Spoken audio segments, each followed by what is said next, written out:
এসে আমাদের অনুষ্ঠানে যোগদান করবে। এক্ষুনি একটা বিশেষ খবর পাওয়া গেল, পুজো কমিটির তরফ থেকে একটু সান্ধ্য মিষ্টি মুখের আয়োজন করা হয়েছে সবার জন্য বিজয়া উপলক্ষে।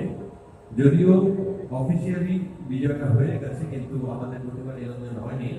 তবুও সবাই সন্ধ্যাবেলা একসাথে আড্ডা মারবো, গান গাইবো আর একটুখানি মিষ্টি মুখের আয়োজন করেছি। আপনারা না আসলে আমাদের অনুষ্ঠান আমরা শুরু করতে পারছি না। আপনারা সবাই নেমে আসুন। ধন্যবাদ। আরেকটা ঘোষণা, কালকে আমরা প্রতিভা নিরঞ্জন নিয়ে বেরিয়ে পড়বো।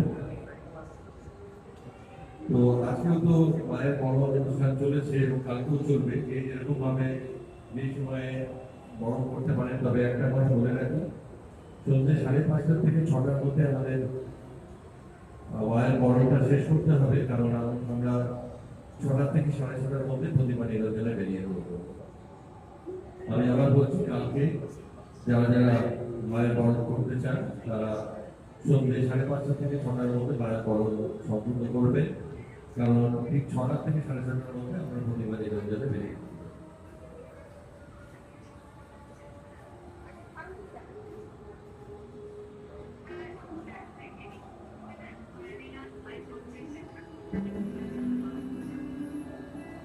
I get it.